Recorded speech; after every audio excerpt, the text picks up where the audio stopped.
Have you ever listened to a fluent speaker and wondered how do they make it sound so effortless? You're about to discover many techniques that you can take in your spoken English to take it on the next level.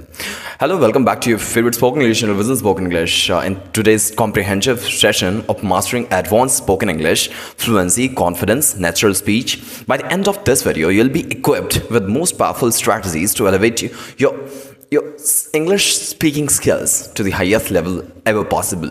Here's our roadmap to the in-depth session. Firstly, you'll be understanding about intonations and stress and the secret of natural speech. Afterwards, you'll be told about mastering phrasal verbs and idioms, which can add flavor in your conversation. Afterwards, I'll tell you about expanding your vocabulary with the help of synonyms and antonyms. And this will make you speak like a pro. Afterwards, I'll tell you about practical conversations strategies where you will make your dialogue flowing, and afterwards you'll be knowing about overcoming pronunciation pitfalls where you will speak clearly and confidently. So let's start with intonation and stress, two fundamental elements of spoken English that can drastically change how your speech is perceived. Intonation refers to rise and fall of your voice. Sometimes I speak like this, sometimes I speak like this. That's called intonation, and this is what adds emotions and the meaning to your words. Stress, on the other hand, it emphasizes to your place or certain areas and syllables and words in order to together they can make the sound more natural and engaging. This is what adds emotion. This is what adds emotion into your language. So let's get started. Try to understand it deeply. Consider the sentence, I didn't say she stole the money. Depending on the stress that you make, you can change the meaning. Let's see. I didn't say she stole the money. It implies that someone else might have stolen. It's not her. I didn't say she stole the money. It means you're saying that you didn't say it. Say. I didn't say she stole the money.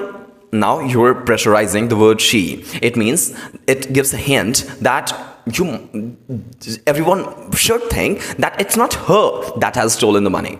So let's practice it together. I'll say a sentence and you want to repeat it after me. And with each time, stress on a difficult word. Ready? Let's go. Use this technique in your conversation. Record yourself playing and after play it back. Pay attention to your intonations and stress and notice how subtle changes can convey completely different, drastically different emotions and meanings. And in order to master intonation, try mimicking the native speakers from movies and podcasts. Focus on how they use their voice to express different emotions, joy, sadness, surprise, anger. In all of these emotions, they particularly choose different intonations and stress level on words and different syllables in order to make it feel real. Okay? Imagine you're telling a thrilling story. The rise and fall on your voice, that will make feeling, that will add emotions into your story. The intonation can build suspense, keep your audience hooked, and make your storytelling more compelling with the help of these two things. Now, mastering phrasal verb and idioms. Phrasal verb and idioms are like spices into your recipe, and they add flavor, make your speech more interesting. Phrasal verbs are like phrases that combine verb and prepositions in order to make a new meaning. For example, if you say the phrasal verb give up, it might give you a hint that give up. It's not that. Give up means to stop trying. So phrasal verb, they look like they have certain meaning. They have particularly the meaning that is being perceived by how it looks, but it's not that. They have completely different meaning, and it can make your speech quick. If you use phrasal verbs, they are quickly to speak. They have completely different meanings, and you don't have to recall comprehensive words in order to express what you're feeling. Just a small change in preposition, and your meaning of that phrasal verb will be transformed completely. Now, expanding your vocabulary with the help of synonyms and antonyms. See, let's talk about it. Expanding your vocabulary with the help of synonym and antonym. A diverse vocabulary allows you to express yourself more precisely and makes your speech much more dynamic. Now, synonyms are the words which have similar meanings, and antonyms are the words which has opposite meanings, like happy, sad. By using variety of synonyms and antonyms, you avoid repetition and keep your listeners engaged. Consider the word important. You can also say crucial, vital, essential. These synonyms have slightly different meaning, but they emphasize, they can be used twice, thrice, four times, several times. Okay, it's not necessary that you'll use the word important in every sentence that you speak. It's an important meaning, it's a crucial meaning, it's a vital meaning. So all of these versions convey urgency, but with a different tone. Now, build a habit of learning new words daily. Use flashcards, applications in order to enhance your vocabulary. Now, using these new words into different contexts, like in conversation, writings, even in social media posts, or in normal, chit-chats. Imagine describing a beautiful sunset. Instead of just beautiful, you can use the word stunning, breathtaking, awe-inspiring. These words can paint a vivid picture in front of everyone if you say it this way. Keep a vocabulary journal, write it down, new words, their synonyms, antonyms, and try to use them into your sentences. Review your journal regularly, and reinforcement of these learnings are mandatory in order to keep it in your mind.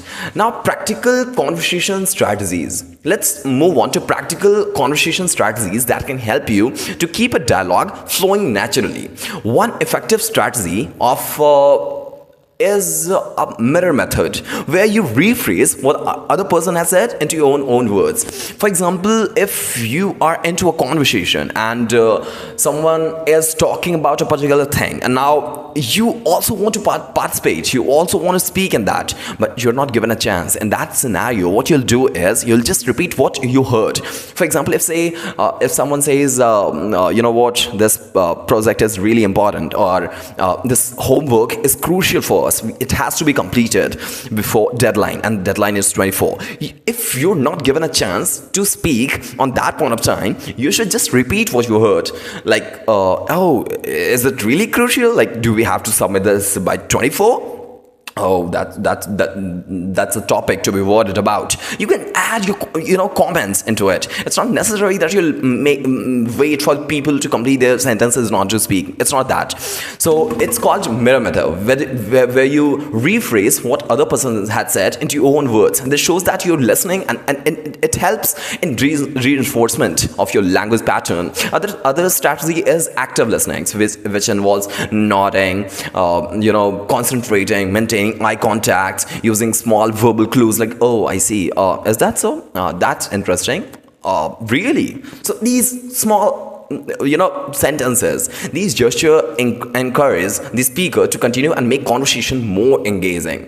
Now, here's how mirror method works. Like, someone says, I had a really long day at work, and you're like, it sounds like you were really busy. What kept you occupied? And now notice how the conversation flows naturally with this technique. It shows empathy and keeps dialogue more ongoing. Now, you can practice it with the help of your partner if you have any. If you don't, talk to yourself in that scenario. Apply these strategies into your next conversation and be mindful of how you listen and respond.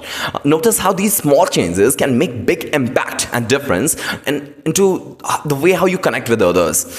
Think of time when you had recently an engaging conversation. Chances are both of the parties were listening, responding thoughtfully. These strategies help to recreate the experience in every interaction, and record conversation as well. If you want to, have a reflection, if you're in a meeting, or if you're having a conversation and you think like, this is where I stuck, record it. And then when conversation gets over, ponder upon it, think about it. Where did you lack? What are the situations where you were out of your vocabulary, you were out of your thoughts, or something like that? Ponder upon it, and as you come to conclusion, think about it, see the way how it can be improved, see the scope of improvement, and do the necessary work. It really helps you, like paying attention to how you respond. Like, are you really mirroring effectively? Are you really listening? Doing active listening? Now the last topic is overcoming pronunciation pitfalls. Now here what happens is that some pronunciation challenges are there that can trip even more advanced speakers. Pronunciation is the key of being understood clearly. Words like comfortable, February, often, frequently mispronounced. Now the secret of to break down into several syllables and then practice slowly. Let's have a important pronunciation and practice can help you to engage in your daily conversation more effectively. Remember, imagine you're giving your important presentation and you stumble the words like statistics and you're stuttering with practice, but you can deliver words smoothly and confidently, impressing your audience and making your point more effective. Use tools like phonetics guidelines and pronunciation applications that can let you hear and mimic your native speakers. Additionally, watching videos with accurate subtitles can help you to see and hear the text, and it can help you in the context of pronunciation. Now let's have a recap of the points that you have learned. You have learned here intonation, stress, where I've taught you that adding rhythm and emotion to your speech, it helps you to have realistic conversations, a conversation that has meaning, impact, emotions, something like this. Afterwards, I've taught you about phrasal verbs and idioms, in which I told you that in conversation, phrasal verb, idioms, these things make the conversation realistic and it makes natural flow. Next one I've told you about is vocabulary expansion, enhancing your expression with the synonyms and antonyms. It's not necessary to use the same word again and again. You can use the same type of words but different ones. Next, I've told you about conversation strategies, where dialogue, where you can you learn to make the dialogue flowing smoothly. Afterwards, I've taught you about pronunciation, where overcoming pitfalls and for clear communication.